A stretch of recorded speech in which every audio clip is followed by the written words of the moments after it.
यह कहानी लेखक की अपनी भावनाओं के द्वारा लिखी गई है। इस कहानी को सुनकर आप अपना मनोरंजन कर सकते हैं। इस कहानी में दर्शाए गए पात्र, उत्पादन और घटनाएं सभी काल्पनिक हैं। कहानी किसी भी व्यक्ति के भावनाओं, प्रथाओं और परंपराओं का अपमान नहीं करती है। यह कहानी पूरी तरह से काल्पनिक है। दोस्तों, सिर्फ आपसे एक ही रिक्वेस्ट है कि आप हमारी वीडियो को लाइक और सब्सक्राइब कर लिया कीजिए, क्योंकि हम इसे बहुत ही मेहनत से बनाते हैं और आप बिना लाइक और सब्सक्राइब किया ही चले जाते हैं। प्लीज प्लीज प्लीज, यह आपका प्यार होगा हमारे लिए। आप हमारे चैनल को लाइक और सब्सक्राइब जरूर कर लिया कीजिए, जिससे हमें लगेगा कि हमारी मेहनत व्यर्थ नहीं जा रही है। मस्त करूं मैं, ये मुझसे नहीं हो पा रहा है। मैं क्या करूं? उसे सच भी मैं पता नहीं लगने दे सकती, क्योंकि वो प्यार में एकदम पागल है, अपनी जान की परवाह भी नहीं करेगा। और मैं अपने प्यार को उन दरिंदों के बीच खड़ा नहीं कर सकती। जो भी हो, मैं उसे सच्चाई पता नहीं लगने दूंगी। जैसे ही मेरा काम होगा मैं यहाँ से चली जाऊंगी। बस अब और नाटक मुझसे नहीं होता है। उधर एक अंधेरे कमरे में एक शख्स शहंशाह की तरह बैठा हुआ था। उसके आगे पीछे उसके नकाबपोशी लोग खड़े हुए थे। तब एक नाकाबपोशी डरते हुए पूछता है, बॉस, उस फौजी के चक्कर में हमारे 4 आदमी मारे गए हैं। यही चलता रहा तो अपने प्लान को अंजाम देने से पहले ही। तब दूसरा नकाबपोशी डरते हुए कहता है, हाँ बॉस, अब और कितना वक्त लगेगा? हम यहाँ से काम खत्म कर कब निकलेंगे? उसकी बात सुन वो शख्स झटके में खड़ा हो जाता है और उसकी रौबदार आवाज उस जगह में गूंजती है। इंतजार का वक्त अब खत्म हो चुका है। अब प्लान को अंजाम देने का वक्त आ गया है। उस फौजी का पता लगाने में हम और वक्त बर्बाद नहीं करेंगे। अब 2 हफ्तों बाद होने वाले फंक्शन में ही हम अपने काम को अंजाम देंगे। जिस वक्त पूरा कॉलेज डिस्को में झूम रहा होगा, उन्हें अंदाजा भी नहीं होगा कि उनके सर के ऊपर मौत अपना तांडव दिखाएगी और फिर नाचेंगे हम। तब वो फौजी खुद ब खुद हमारे सामने होगा और हम उसे खत्म करने से पहले एक बार नहीं सोचेंगे। इतना बोल वो वहां से बाहर आ जाता है और उसके पीछे सारे नकाबपोशी उसकी बात सुन खुश हो जाते हैं कि आखिर उनका इंतजार खत्म हो रहा है। अगली सुबह वृत्तिका कॉलेज के लिए तैयार होती है। उसके दिमाग में अब भी विधान की बातें घूम रही थी। मैं क्या करूं? बस एक बार कैसे भी मेरा काम खत्म हो जाए, फिर मुझे कोई फर्क नहीं पड़ता उसे सच्चाई पता चले या नहीं, लेकिन तब तक सच्चाई उसके सामने नहीं आनी चाहिए। क्या मैं अभय सर से बात करूं? नहीं, उनसे बात की और उन्होंने विधान को कुछ बोला तो उसे यूं ही सब समझ आ जाएगा। विधान कोई बेवकूफ तो नहीं है। फिलहाल ये सब सोचना छोड़ती हूँ। वैसे भी मेरे पास अब ज्यादा वक्त नहीं होगा। अब बस आर्या पार की लड़ाई होगी, जिसमें मुझे किसी भी कीमत में जीतना होगा। फिर वृत्तिका कॉलेज के लिए निकल जाती है। आज कॉलेज में उसे काफी चहल पहल दिखाई दे रही थी। वो अपनी क्लास की तरफ बढ़ती है कि उसके सामने प्रोफेसर नीति आ जाती है। श्री, कैसी हो तुम? श्री मुस्कुराते हुए उन्हें देखती है। मैं ठीक हूँ प्रोफेसर। वैसे श्री, तुमने डांस कंपटीशन के पार्टनर्स ने नाम देखे? नोटिस बोर्ड पर लिस्ट लगा दी गई है। लिस्ट तो कल ही लगा दी थी, प्रोफेसर नीति बोलती है। वो प्रोफेसर, मेरी दोस्त का एक्सीडेंट हो गया था कल, तो उसे हॉस्पिटल लेकर जाना पड़ा। इस वजह से मेरे सभी दोस्तों को कल छुट्टी लेनी पड़ी, इसलिए पार्टनर्स की लिस्ट का मुझे पता नहीं था। मैं अब देखूंगी। अभी मैं क्लास जा रही थी, क्लास स्टार्ट होने वाली होगी। श्री बोलती है। Don't worry Shri, cultural fest college का सबसे बड़ा फंक्शन है, तो अब सब उसकी तैयारियों में ही बिजी है। बाकी सारे स्टूडेंट्स अब अपनी प्रैक्टिस स्टार्ट कर रहे हैं, तो 2 हफ्ते तक क्लासेज नहीं होने वाली। इसीलिए रिलैक्स होकर तुम भी अपनी डांस प्रैक्टिस पर फोकस करो। श्री उनकी बात सुन अपने चेहरे पर थोड़ी खुशी लाती है। Okay professor, thank you. फिर प्रोफेसर नीति वहां से चली जाती है और क्लासरूम से काव्या बाहर आती है, क्योंकि उसने गेट पर श्री को प्रोफेसर नीति से बात करते देखा था। क्या हुआ श्री? प्रोफेसर नीति क्या बोल रही थी? काव्या श्री से पूछती है। कुछ नहीं, वो बता रही थी कि 2 हफ्ते क्लासेज नहीं होने वाली। मैं खामखा आज कॉलेज आई। श्री थोड़ा मायूस होकर कहती है। अरे खामखा क्यों? डांस प्रैक्टिस नहीं करनी क्या? हाँ, डांस प्रैक्टिस करने से याद आया, अपने डांस पार्टनर्स के नाम तो देखे ही नहीं। चल देखते हैं। इतना बोल काव्या उसका हाथ पकड़ उसे नोटिस बोर्ड की तरफ ले जाती है। फिर काव्या श्री का हाथ छोड़कर बोर्ड पर देखने लग जाती है। श्री भी खड़े खड़े बोर्ड पर नजर घुमाती है, जहां उसे जिया का नाम दिखाई देता है। जिया का डांस पार्टनर सिद्धार्थ था। फिर वो काव्या का डांस पार्टनर देखती है, जो देव था। श्री के समझ आता है कि क्लासरूम वाइज ही इस बार पार्टनर्स डिसाइड किए गए हैं। उसे अपना और विधान का नाम नजर नहीं आ रहा था। अब श्री को थोड़ा डर लग रहा था। नहीं, ऐसा नहीं होना चाहिए, मुझे उसका पार्टनर मत बनाना गॉड। श्री ऐसा सोचते हुए अपनी दोनों हाथों की अंगुलियों को क्रॉस कर मन ही मन भगवान का नाम जपने लग जाती है। तब काव्या खुशी से उछल जाती है। मिल गया, सबके नाम मिल गए। इस बार तो पार्टनर्स डिसाइड करने वाले को 21 तोपों की सलामी है। फिर वो श्री की तरफ देखती है, जो अपनी आंखें बंद किए कुछ बड़बड़ा रही थी, तो काव्या उसके कंधे पर हाथ रखती है। श्री कहाँ खो गई? काव्या की आवाज से श्री अपने सेंस में आती है। कहीं नहीं, क्या हुआ? काव्या मुस्कुराते हुए कहती है, तुझे पता है मैं और देव डांस पार्टनर्स है, और जिया और सिद्धार्थ। जिया से मैंने बात की है, अगले हफ्ते से वो कॉलेज आ जाएगी और हमें प्रैक्टिस में ज्वाइन करेगी। और तुझे पता है तेरा पार्टनर कौन है? तो काव्या लंबी सांस लेते हुए कहती है, तो मिस श्री आनंद का डांस पार्टनर है मिस्टर विधान। इतना बोल काव्या खुद से ही तालियां बजाती है और उसकी बात सुन श्री के चेहरे का तो रंग ही उड़ जाता है। वो तो काव्या को ऐसे देख रही थी मानो उसने उसकी मौत का फरमान सुना दिया हो। श्री उसे ऐसी ही घूरे जा रही थी कि उन दोनों के पास देव और सिद्धार्थ आते हैं। अरे श्री, इस बार तो हमें डांस पार्टनर्स के नाम देख बड़ा मजा आया। अब मेरी पार्टनर तो इंजर्ड है तो तब तक मैं तुम्हारी प्रैक्टिस करवा दूंगा, सिद्धार्थ हंसते हुए कहता है। श्री थोड़ी गुस्से में कहती है, मुझे नहीं करनी कोई परफॉर्मेंस, ना ही कोई प्रैक्टिस। उसकी बात सुन सब हैरानी से श्री को देखने लगते हैं क्योंकि श्री काफी गुस्से में लग रही थी। तब तक वहां विधान आ जाता है। श्री का चेहरा देख वो समझ जाता है कि उसका ऐसा रिएक्शन डांस पार्टनर के नाम देख था।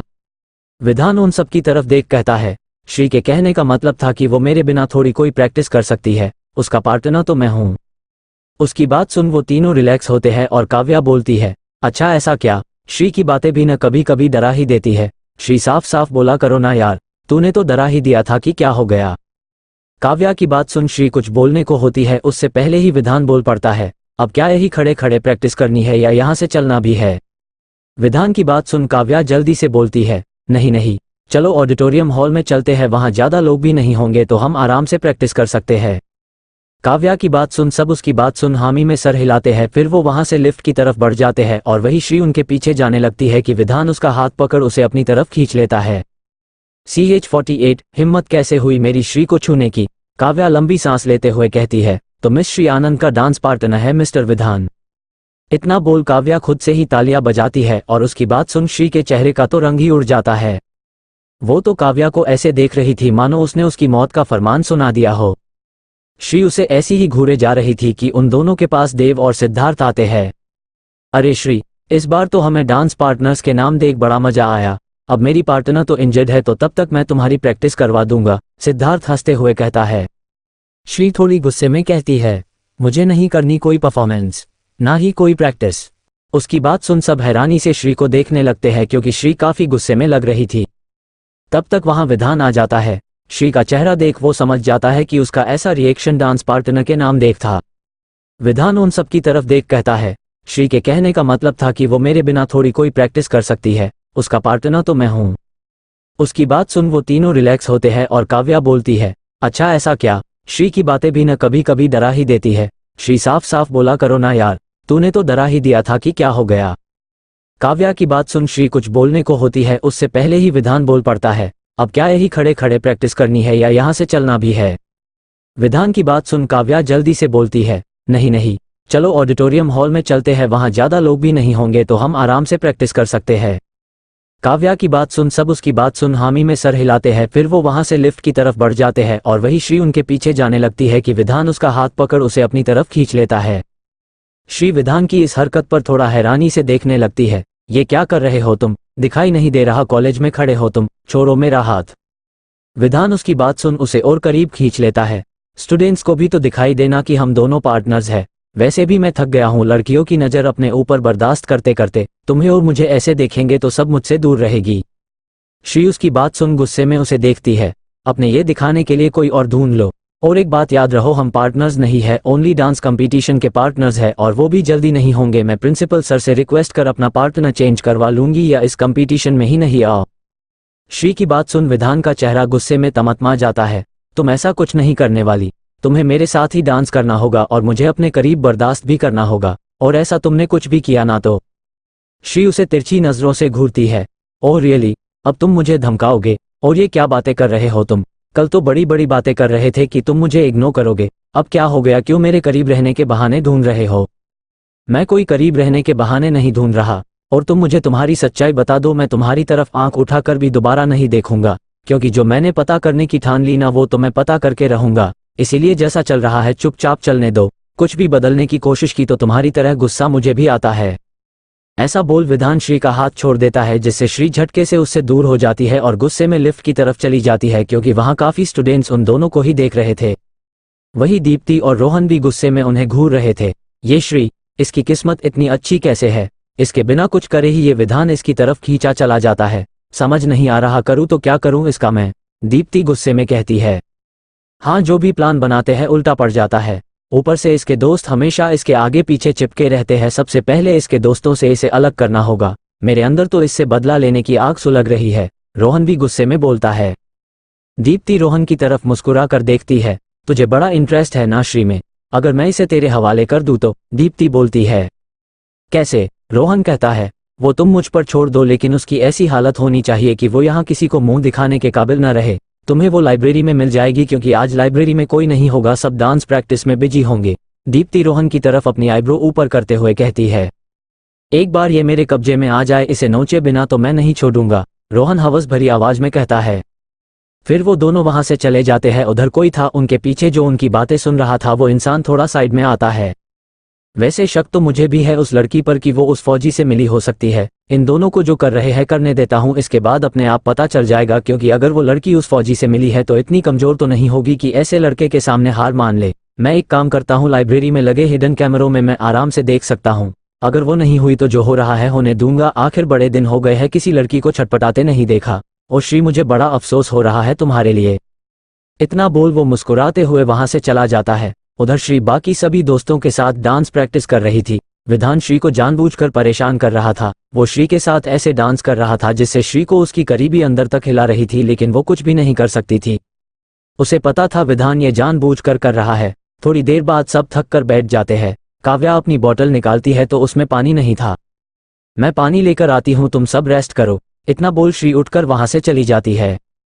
श्री पानी की बोतल लेकर वापस मुड़ी तब एक लड़की श्री के पास आई। हेलो श्री, मैं ग्रेजुएशन की फाइनल ईयर की स्टूडेंट हूँ। मुझे कुछ बुक्स चाहिए थी, लेकिन मुझे ज्यादा नॉलेज नहीं है इस बारे में, क्या तुम मेरी हेल्प कर सकती हो?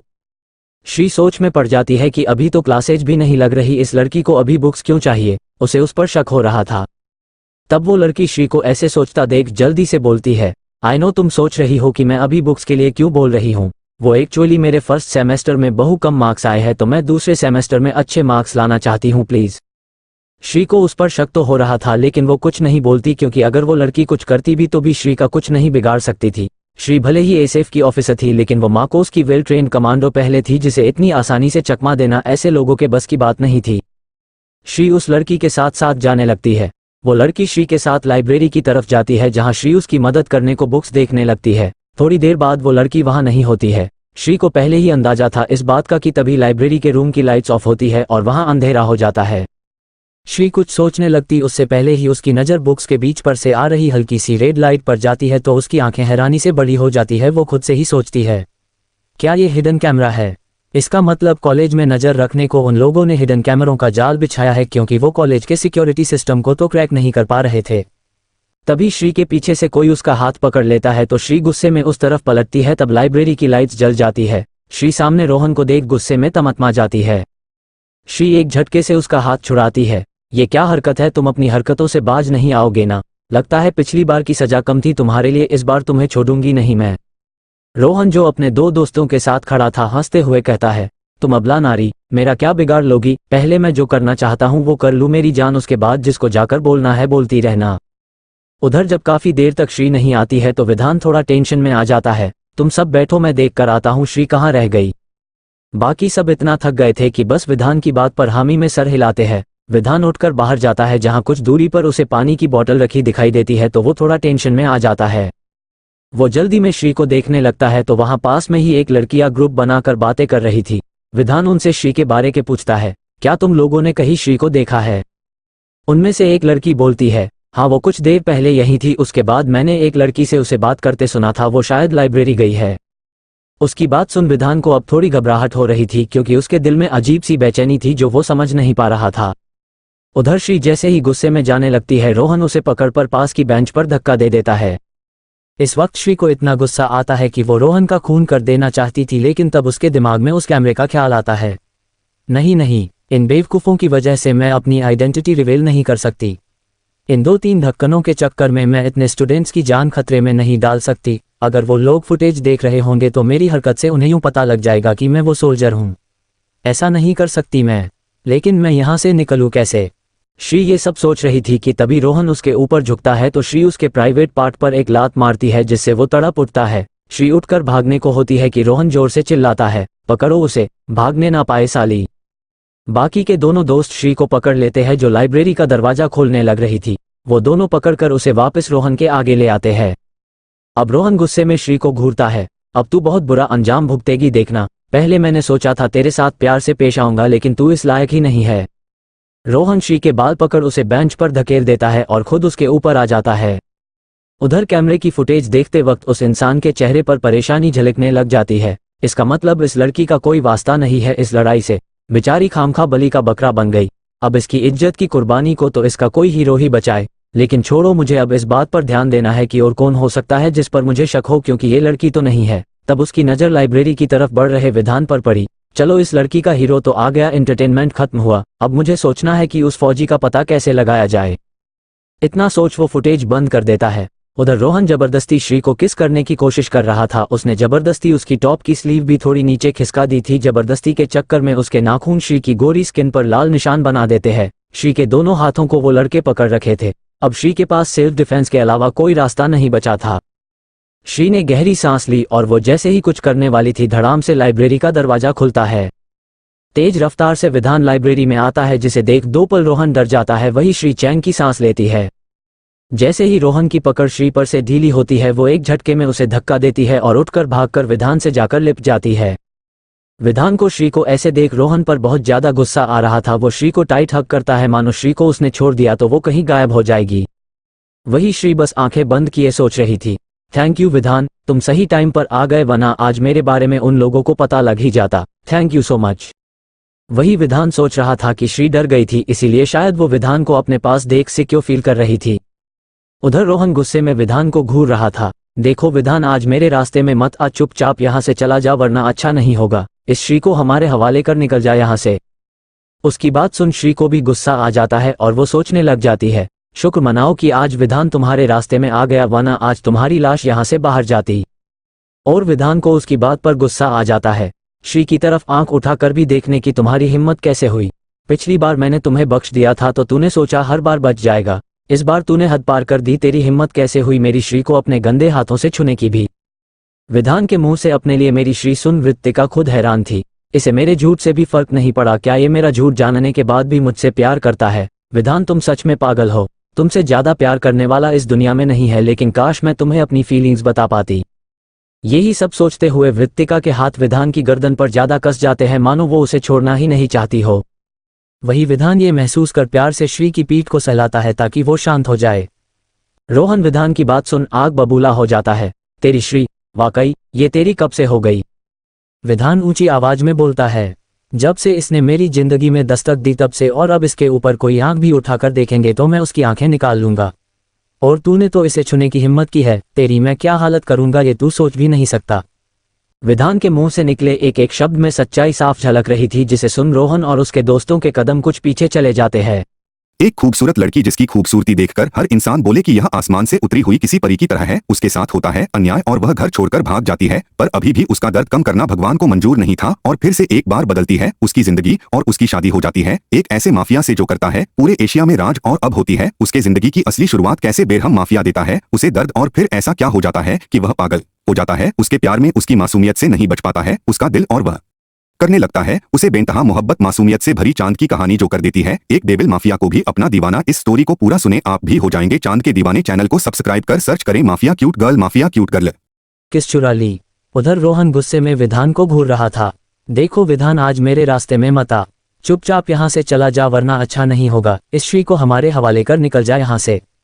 उसकी बात सुन श्री को भी गुस्सा आ जाता है और वो सोचने लग जाती है, शुक्र मनाओ कि आज विधान तुम्हारे रास्ते में आ गया, वरना आज तुम्हारी लाश यहाँ से बाहर जाती।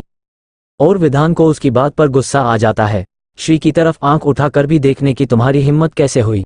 पिछली बार मैंने तुम्हें बख्श दिया था तो तूने सोचा हर बार बच जाएगा, इस बार तूने हद पार कर दी, तेरी हिम्मत कैसे हुई मेरी श्री को अपने गंदे हाथों से छूने की भी? विधान के मुंह से अपने लिए मेरी श्री सुन वृत्तिका खुद हैरान थी, इसे मेरे झूठ से भी फर्क नहीं पड़ा, क्या ये मेरा झूठ जानने के बाद भी मुझसे प्यार करता है? विधान, तुम सच में पागल हो, तुमसे ज्यादा प्यार करने वाला इस दुनिया में नहीं है, लेकिन काश मैं तुम्हें अपनी फीलिंग्स बता पाती। यही सब सोचते हुए वृत्तिका के हाथ विधान की गर्दन पर ज्यादा कस जाते हैं, मानो वो उसे छोड़ना ही नहीं चाहती हो। वही विधान ये महसूस कर प्यार से श्री की पीठ को सहलाता है ताकि वो शांत हो जाए। रोहन विधान की बात सुन आग बबूला हो जाता है, तेरी श्री, वाकई ये तेरी कब से हो गई?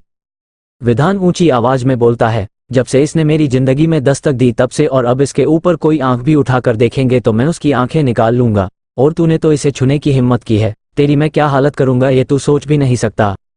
विधान के मुंह से निकले एक एक शब्द में सच्चाई साफ झलक रही थी, जिसे सुन रोहन और उसके दोस्तों के कदम कुछ पीछे चले जाते हैं। फिर रोहन कुछ हिम्मत कर बोलता है, तुझे क्या लगता है कि तेरी इन बातों से मैं डर जाऊंगा? इस कमरे से आज ये श्री बाहर सिर्फ मेरी मर्जी से जा सकती है, छोड़ूंगा नहीं इसे मैं। रोहन की बात सुन उसके दोनों दोस्तों में भी हिम्मत आ जाती है। वही विधान को गुस्सा आ जाता है, वो श्री को खुद से अलग करता है। श्री, विधान बड़े प्यार से बोलता है, प्लीज यहाँ से चलो। श्री विधान को बोलती है क्योंकि इस वक्त श्री कोई तमाशा नहीं चाहती थी।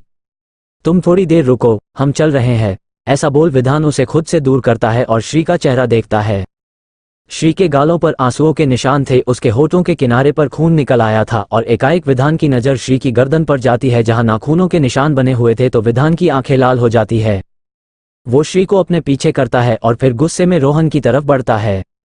विधान एक झटके में रोहन के दोनों दोस्तों को जमीन पर औंधे मुंह पटक देता है, जिससे वो दोनों उठने की हालत में भी नहीं थे, लेकिन जैसे तैसे उठकर वहां से बाहर भाग निकलते हैं क्योंकि उन्हें पता नहीं था यहाँ लड़ाई भी होने वाली है, वरना वो लोग वही रोहन का साथ नहीं देते।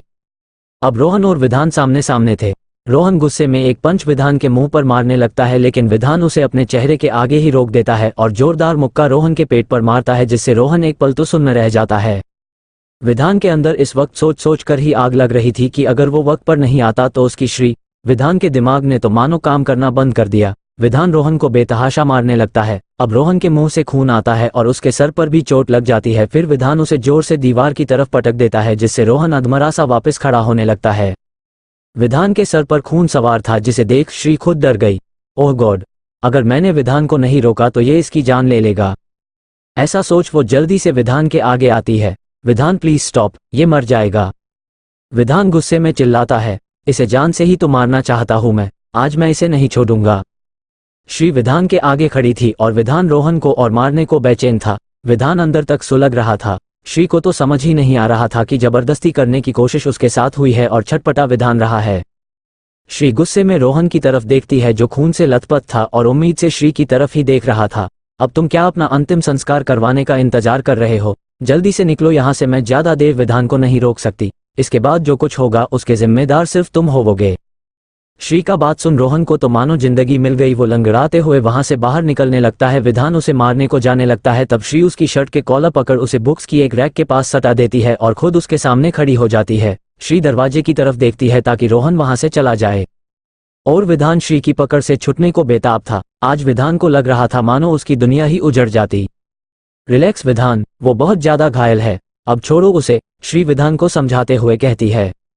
नहीं छोड़ूंगा उसे, उसकी हिम्मत कैसे हुई तुम्हें छूने की? वो तुम्हारे साथ आज क्या कर सकता था ये सोचकर ही मेरे अगर कुछ टूट रहा है। उसने तुम्हें तकलीफ दी है, मैं उसकी जिंदगी को तकलीफ बना दूंगा। विधान इस वक्त काफी ज्यादा गुस्से में था। श्री के लिए उसे काबू करना बहुत मुश्किल था। श्री को समझ नहीं आ रहा आखिर विधान ऐसा गुस्से में क्यों था। हालांकि श्री को भी गुस्सा आता था, इसी तरह गुस्सा आता था, लेकिन वो बेहिसाब तोड़ फोड़ कर अपने गुस्से को शांत करने की कोशिश करती है क्योंकि उसके पास उसे प्यार से शांत करवाने वाला कोई नहीं होता था। लेकिन इस वक्त विधान के पास श्री थी और श्री को विधान के अंदर गुस्से से होने वाली तकलीफ अच्छे से समझ आ रही थी क्योंकि वो खुद इस तकलीफ से गुजरती थी। विधान की नज़र फिर श्री के कंधे पर जाती है तो वो श्री को झटके से रैक से सटा देता है। अब विधान श्री के आगे खड़ा हुआ था, लेकिन अभी तक भी विधान की कॉलर श्री ने नहीं छोड़ी थी क्योंकि उसे डर था कि विधान फिर से जाकर मारपीट न कर दे। वही विधान की नज़र श्री के होठ पर हल्का खून आ रहा था, उस पर पड़ी तो उसकी दिमाग की नसें मानो फटने लगी थी। विधान श्री के कंधे पर हाथ रखता है तो श्री की हल्के से आह निकल जाती है, जिसे सुन विधान पागल हुआ जा रहा था। उसने इतनी तकलीफ दी है तुम्हें, आज उसे जीने का कोई हक नहीं है। विधान श्री की आंखों में देखते हुए कहता है। देखो विधान, उसे उसके किए की सजा मिल चुकी है, तुम प्लीज शांत हो जाओ। श्री अब विधान से रिक्वेस्ट करती है क्योंकि अब वो बहुत ज्यादा डर चुकी थी विधान की खून जैसी आंखें देखकर। उसके किए की सजा उसकी मौत है और मैं खुद पर काबू कर ही नहीं पा रहा हूँ। विधान बहुत ज्यादा गुस्से में था। तब विधान हल्के से श्री के होठ पर हाथ रखता है जहां थोड़ा खून निकल रहा था, जिससे फिर से श्री को थोड़ा दर्द होता है। तुम्हें उसने छुआ, ये बात मुझे अंदर तक जला रही है।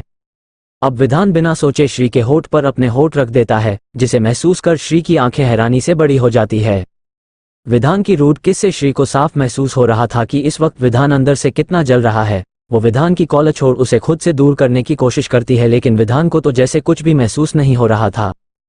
श्री को बिल्कुल समझ नहीं आ रहा था कि वो क्या करे। वहीं करीब 15 मिनट बाद विधान श्री के होठों को छोड़ता है और उसे कसकर गले लगा लेता है। इस वक्त विधान की सांसें बहुत तेज थी, जिसे महसूस कर श्री अंदर तक सिहर रही थी, लेकिन वो अभी कुछ रिएक्ट नहीं करती है। थोड़ी देर बाद विधान श्री से अलग होता है। अभी विधान का गुस्सा काफी हद तक शांत था। वो श्री के टॉप तो ठीक करता है।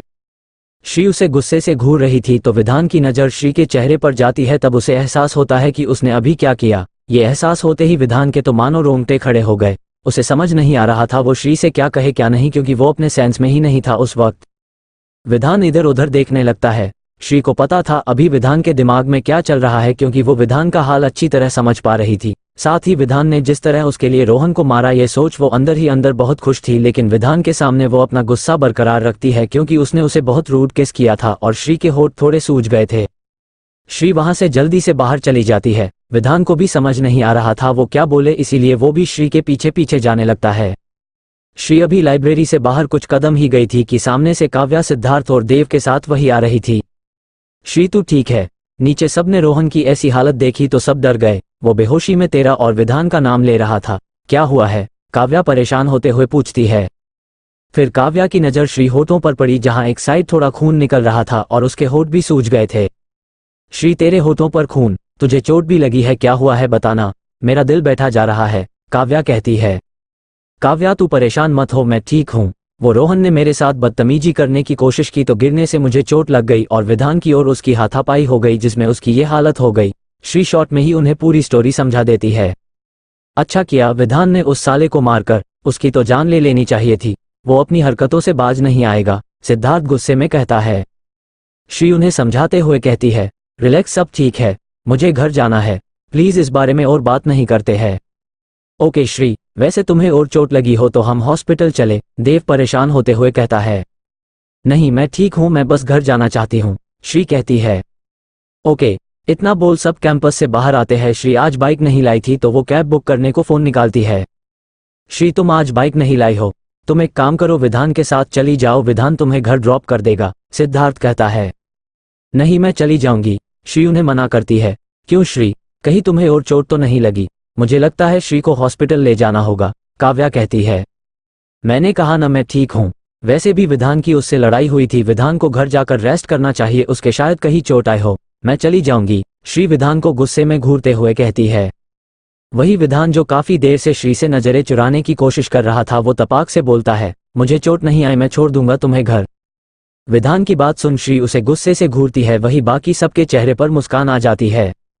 श्री मन मारकर जाकर गाड़ी में विधान की साइड में बैठ जाती है। विधान ड्राइविंग सीट पर बैठ जाता है और कार स्टार्ट कर देता है। श्री अपनी नजरें बाहर कर लेती है क्योंकि उसे विधान की हरकत पर बहुत गुस्सा आ रहा था। वही विधान को समझ नहीं आ रहा था वो श्री से कैसे और क्या बात करे, उसे खुद समझ नहीं आया उसने गुस्से में श्री को कैसे किस कर दिया।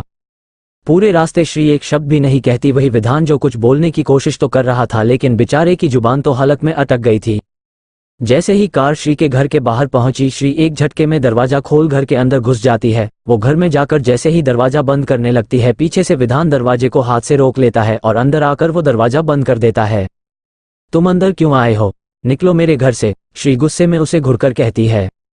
मुझे तुमसे बात करनी है श्री, विधान बोलता है। श्री उसे गुस्से में घूरकर कहती है, लेकिन मुझे तुमसे कोई बात नहीं करनी, यू चिप इंसान, तुम्हारी हिम्मत कैसे हुई मुझे किस करने की। श्री गुस्से में उसके कंधे पर अपने बैग से मारती है। आई एम सॉरी श्री, मैं अपने सेंस में नहीं था उस वक्त, मुझे पता नहीं क्या हो गया था। सेंस में नहीं थे, मैं तुम्हारा खून कर दूंगी, तुमने मेरी फर्स्ट किस चुरा ली, ऊपर से मुझे इतना रुडली किस किया, मेरे होठ दुख रहे हैं अभी तक, और अब बेशर्मों की तरह मेरे सामने सॉरी बोल रहे हो, निकलो यहाँ से, श्री गुस्से में विधान पर चिल्लाती है। वहीं विधान आंखें फाड़े श्री को देख रहा था, आखिर ये लड़की क्या बोल रही है। श्री तुम मुझे एक बात बताओ, तुम मुझसे इसीलिए गुस्सा हो कि मैंने तुम्हारी फर्स्ट किस चुराई, या इसीलिए कि मैंने तुम्हें किस किया, या इतना रूडली किया इसीलिए। विधान ये बात थोड़ा मुस्कुराकर कहता है। विधान को मुस्कुराता देख श्री का चेहरा तमतमा जाता है। तुम बेशर्मों की तरह मेरे सामने मुस्कुरा रहे हो, देखो तुम्हारी वजह से मेरे होठों की क्या हालत हुई है, मेरे होठ सूज गए, निकलो यहाँ से, श्री उसे गुस्से में कहती है। विधान उसके होठों को देख कहता है, तो तुम मेरे रूडली किस करने से गुस्सा हो, मुझे कोई प्रॉब्लम नहीं होगी, मैं तुम्हें अभी सॉफ्ट किस भी कर सकता हूँ, बहुत प्यारी, विधान अपने कदम बढ़ाते हुए कहता है। श्री उसकी बात सुन 2 कदम पीछे लेती है और उसके चेस्ट पर एक मुक्का मारती है। तुम कितने बेशर्म हो, निकलो यहाँ से, मैं तुम्हारा खून कर दूंगी, मुझे दोबारा किस करने का ख्याल भी दिमाग में मत लाना, दूर रहो मुझसे। एक तो मैं तुम्हारा गुस्सा शांत करने में तुम्हारी मदद कर रही थी, ऊपर से मदद का ये सिला दिया तुमने मुझे। जाओ, अब गुस्से से तुम्हारे दिमाग की नसें फट जाएगी तब भी तुम्हारी मदद नहीं करूँ। विधान श्री की बात सुन कहता है, तुम्हें वैसे मेरा गुस्सा कंट्रोल करना इतना अच्छे से कैसे आता है? श्री कहती है, तुम्हें क्या लगता है दुनिया में तुम अकेले हो गुस्से वाले? मुझे भी गुस्सा आता है बिल्कुल तुम्हारी तरह, लेकिन मेरे। श्री कुछ बोलने को होती है कि बोलते बोलते रुक जाती है। तुम यहाँ बातें क्या कर रहे हो, निकलो यहाँ से। विधान बड़े प्यारे अंदाज में श्री को देखता है। आगे से जब कभी भी मुझे इस तरह गुस्सा आएगा ना तुम्हारे पास आ जाऊंगा। तुम्हारी किस से मुझे सुकून मिला। श्री उसकी बात सुन गेट खोल उसे बाहर जाने का इशारा करती है। दोबारा मेरे करीब आने की सोचना भी मत, और किसका तो ख्याल भी दिमाग में मत लाना। भूल गए हम दोनों में अभी दुश्मनी चल रही है। कोई बात नहीं, मैं दुश्मनी में भी प्यार करना जानता हूं, तुम बस अपना दिल काबू में रखना, मैं चैलेंज अभी भुला नहीं हूं। इतना बोल विधान वहां से चला जाता है और श्री गुस्से में दरवाजा बंद कर देती है। CH50 तुम मेरी हो और हमेशा मेरी ही रहोगी। विधान को मुस्कुराता देख श्री का चेहरा तमतमा जाता है। तुम बेशर्मों की तरह मेरे सामने मुस्कुरा रहे हो। देखो तुम्हारी वजह से मेरे होठों की क्या हालत हुई है। मेरे होठ सूज गए, निकलो यहाँ से, श्री उसे गुस्से में कहती है। विधान उसके होठों को देख कहता है, तो तुम मेरे रूडली किस करने से गुस्सा हो? मुझे कोई प्रॉब्लम नहीं होगी, मैं तुम्हें अभी सॉफ्ट किस भी कर सकता हूँ, बहुत प्यारी। विधान अपने कदम बढ़ाते हुए कहता है। श्री उसकी बात सुन 2 कदम पीछे लेती है और उसके चेस्ट पर एक मुक्का मारती है। तुम कितने बेशर्म हो, निकलो यहाँ से, मैं तुम्हारा खून कर दूंगी। मुझे दोबारा किस करने का ख्याल भी दिमाग में मत लाना, दूर रहो मुझसे। एक तो मैं तुम्हारा गुस्सा शांत करने में तुम्हारी मदद कर रही थी, ऊपर से मदद का ये सिला दिया तुमने मुझे। जाओ, अब गुस्से से तुम्हारे दिमाग की नसें फट जाएगी तब भी तुम्हारी मदद नहीं करूँ। विधान श्री की बात सुन कहता है, तुम्हें वैसे मेरा गुस्सा कंट्रोल करना इतना अच्छे से कैसे आता है? श्री कहती है, तुम्हें क्या लगता है दुनिया में तुम अकेले हो गुस्से वाले? मुझे भी गुस्सा आता है बिल्कुल तुम्हारी तरह, लेकिन मेरे। श्री कुछ बोलने को होती है कि बोलते बोलते रुक जाती है। तुम यहाँ बातें क्या कर रहे हो, निकलो यहाँ से। विधान बड़े प्यारे अंदाज में श्री को देखता है। आगे से जब कभी भी मुझे इस तरह गुस्सा आएगा ना तुम्हारे पास आ जाऊंगा। तुम्हारी किस से मुझे सुकून मिला। श्री उसकी बात सुन गेट खोल उसे बाहर जाने का इशारा करती है।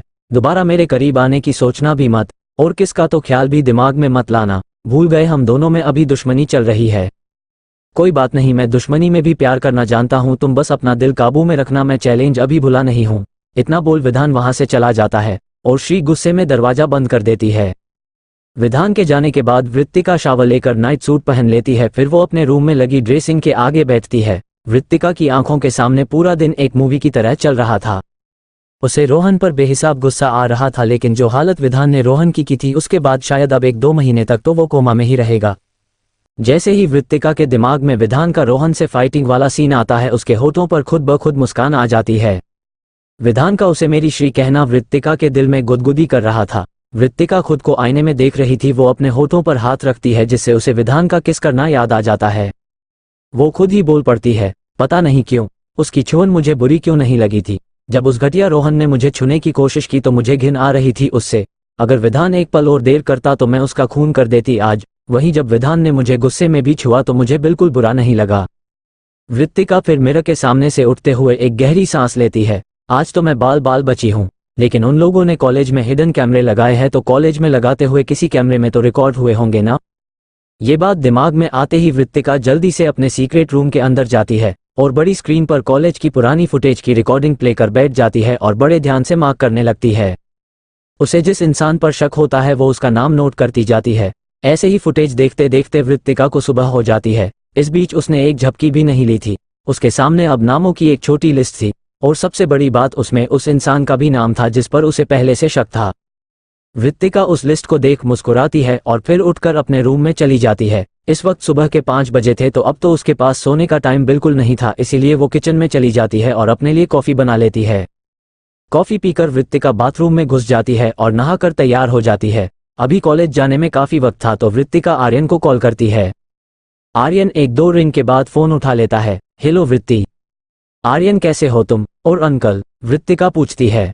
सब ठीक है, वैसे तुम बताओ वहां कोई प्रॉब्लम हुई क्या? विधान को शक हुआ तेरे ऊपर? आर्यन पूछता है।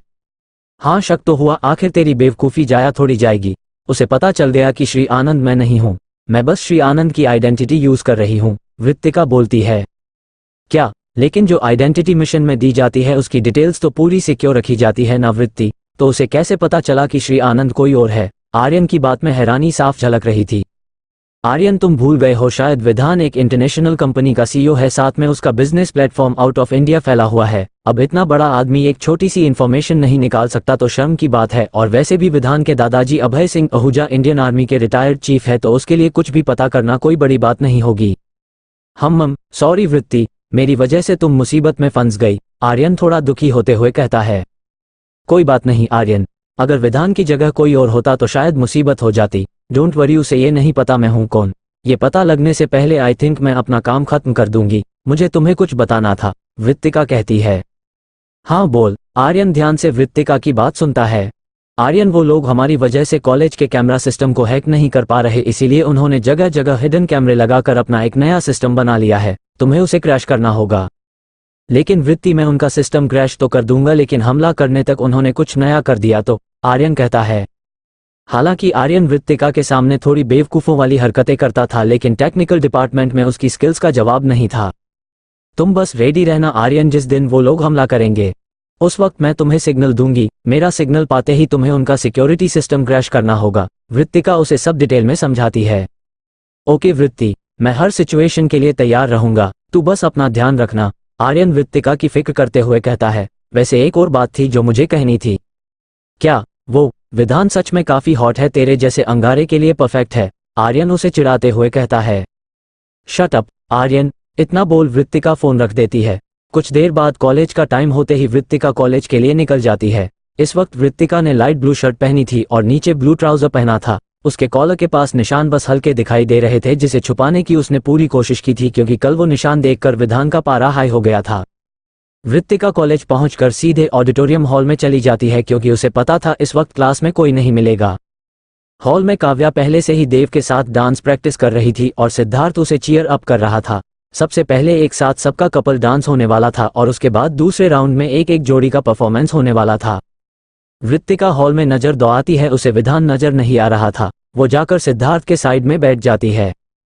थोड़ी देर बाद काव्या और देव आकर उनके साथ बैठ जाते हैं। वाह देव, तुम दोनों तो बड़ी जल्दी डांस के लिए तैयार हो गए, कितना अच्छा डांस कर रहे हो, सिद्धार्थ उनसे कहता है। सिद्धार्थ, तुम भी तो थोड़ी प्रैक्टिस करो, जिया डांस में अच्छी है, वो तो जल्दी सीख जाएगी, तुम्हें सीखने की जरूरत है, काव्या सिद्धार्थ से कहती है। लेकिन मैं कैसे करूं अकेले, सिद्धार्थ कहता है।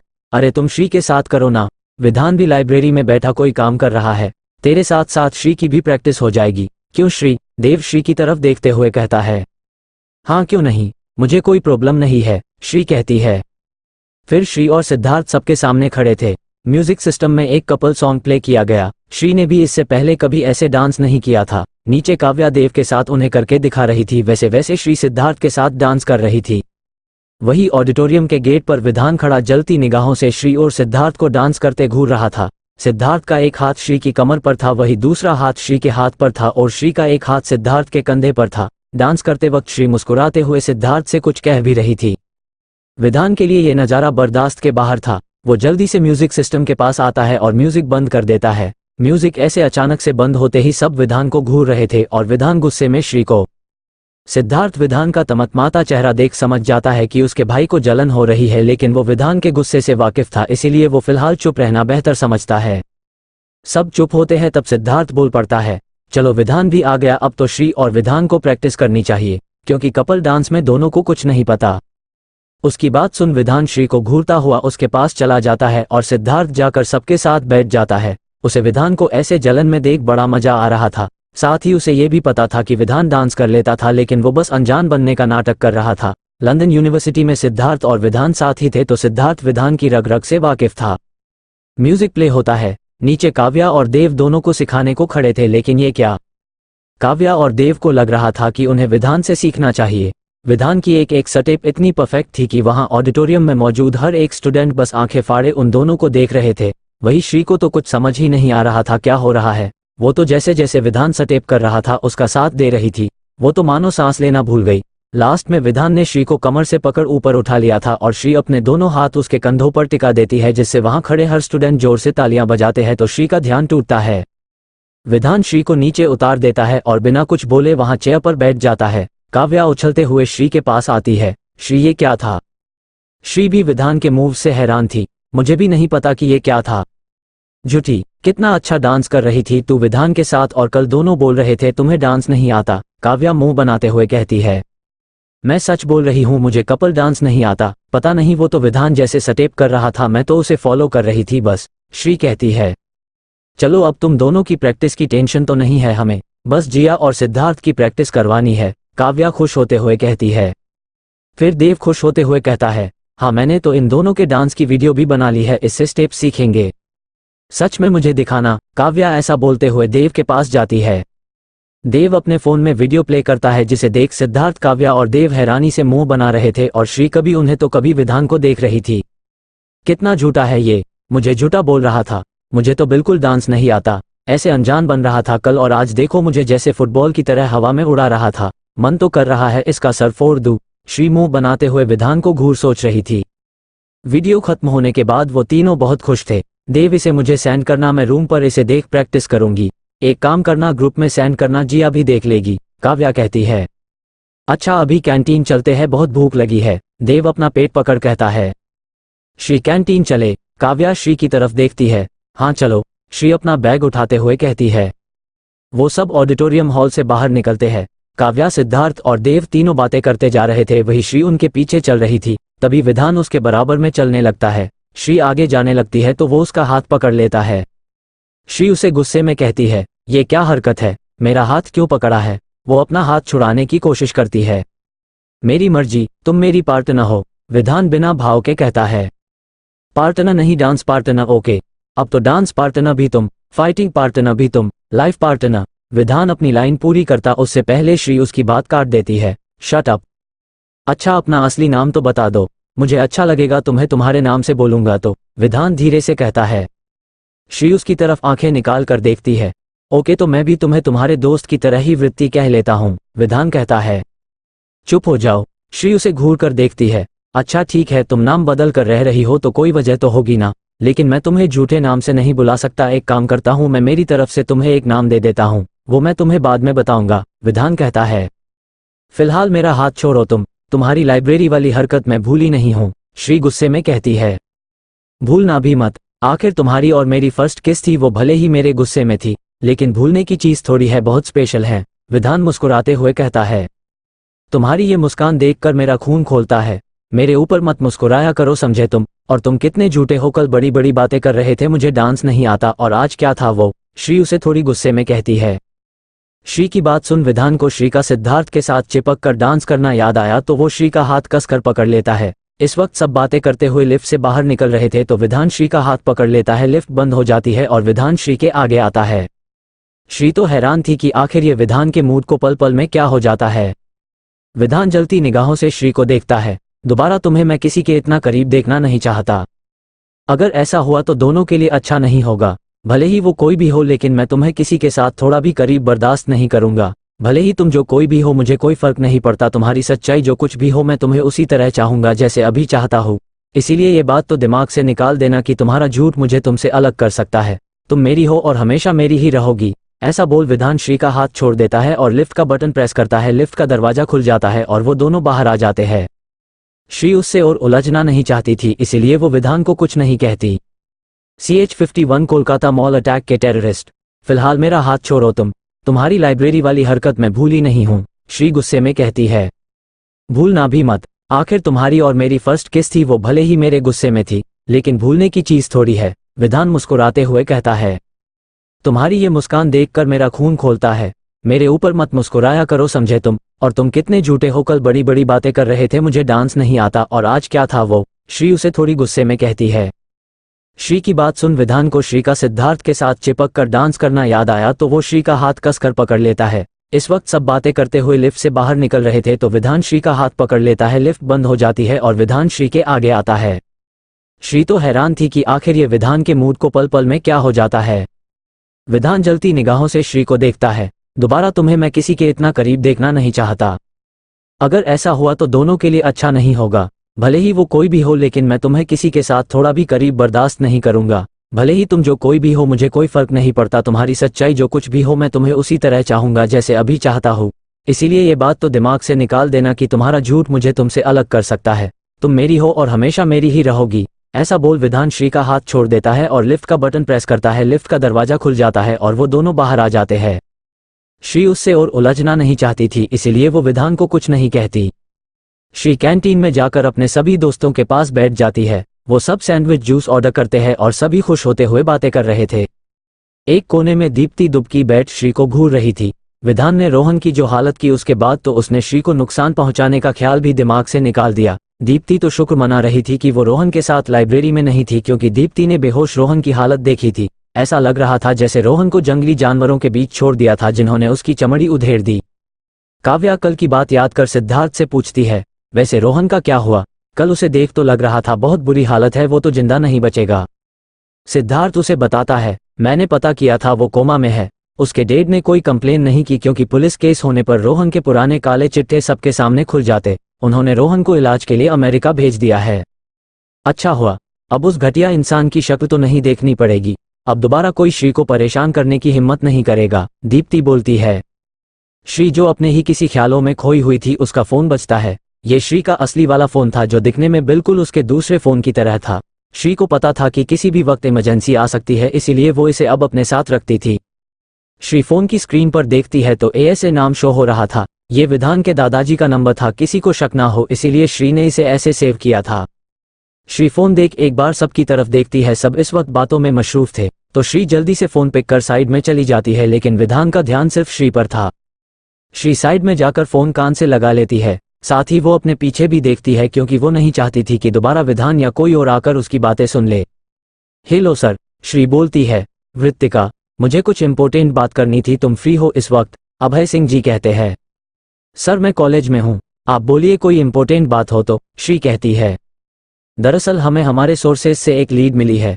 वो लोग इसी महीने कॉलेज पर हमला करने की प्लानिंग कर रहे हैं, लेकिन हमें पता नहीं चल पाया है कि वो ऐसा क्यों कर रहे हैं। अभय सिंह जी परेशान होते हुए कहते हैं।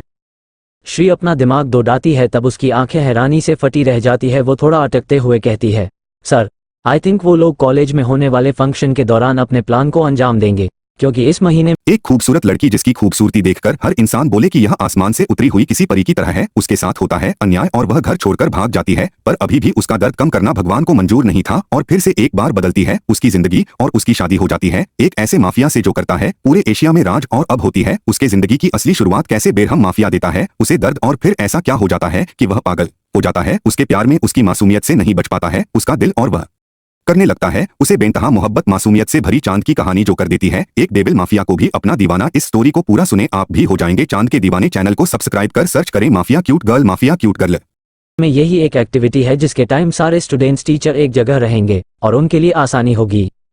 अभय सिंह जी थोड़ा परेशान हो जाते हैं, इसका मतलब जंग का वक्त आ गया है, हमें तैयार रहना होगा। फिर वृत्तिका कुछ सोचते हुए कहती है, सर मुझे लगता है आपको विधान और कीर्ति को कल्चरल फेस्ट के टाइम कॉलेज आने से मना कर देना चाहिए। मेरी बात समझिए सर, कॉलेज स्टूडेंट्स की सेफ्टी की जिम्मेदारी मेरी है, मुझे यकीन है मैं उन्हें कुछ नहीं होने दूंगी, लेकिन फिर भी जब आपको पता है कि इतनी बड़ी प्रॉब्लम है तो पहले से तैयार होने में कोई बुराई नहीं है।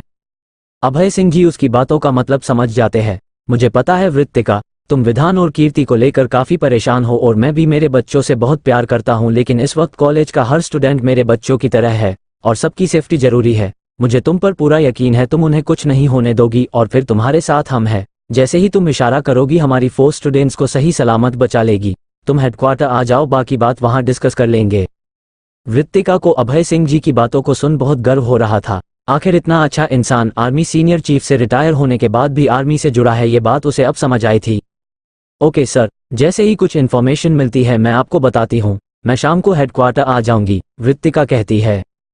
फिर वो फोन काट देती है और फोन काट मुस्कुराती है। डोंट वरी सर, सभी स्टूडेंट्स के साथ साथ मैं कीर्ति और विधान को एक खरोंच भी नहीं आने दूंगी।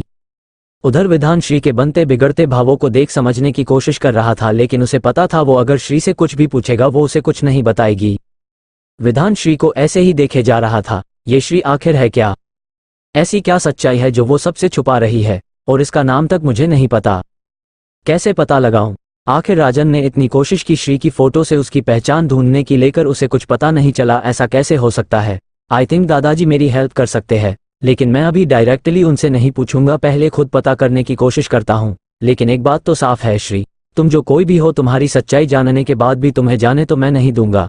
तुम मेरी जिंदगी में आई भले ही इत्तेफाक से हो, लेकिन अब मेरी जिंदगी हो, अब मेरे दिल से निकलने का ख्याल भूल ही जाना।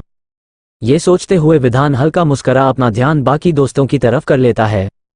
आहूजा विला में अभय सिंह जी धीरज और वाणी जी के साथ बैठे हुए थे और धीरज के ही बिजनेस से रिलेटेड बातें कर रहे थे। साथ में रुद्र और यशवी भी उनके साथ बैठे थे। धीरज जी अपनी कंपनी में एक नई ब्रांड लॉन्च करने जा रहे थे, जिसके लिए ही वो अभय सिंह जी से डिस्कस कर रहे थे। भले ही अभय सिंह जी अपने बेटों और पोतों के बिजनेस से दूर रहते थे, लेकिन वो सब अभय सिंह जी विचार विमर्श कर ही कोई बड़ा फैसला लेते हैं। धीरज जी बोलते हैं, डैड, मैंने सोचा है इंडिया में इस ब्रांड को मैं अपने दोस्त आयुष की कंपनी के साथ आगे बढ़ाऊं, क्योंकि मुझे अभी अभी पता चला है कि आयुष की कंपनी बंद नहीं हुई, बल्कि उसे कोलकाता से भोपाल ट्रांसफर किया गया था और अब उस कंपनी को वो ग्लोबल कंपनी बनाने वाले हैं।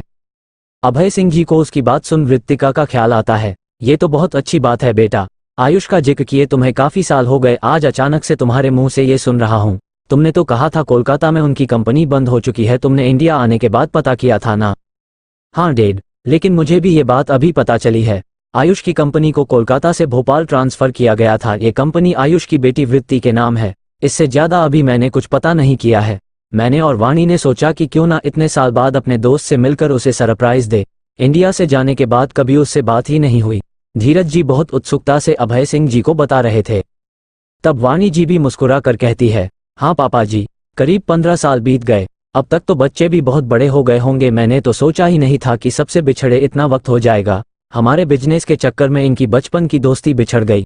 कितना अच्छा होगा ना इतने वक्त बाद आयुष भाई साहब, शालिनी, वृत्ति, रुचि से मिलकर। और उस वक्त तो शालिनी प्रेग्नेंट भी थी, तो एक नया मेहमान से तो हम पहली बार मिलेंगे।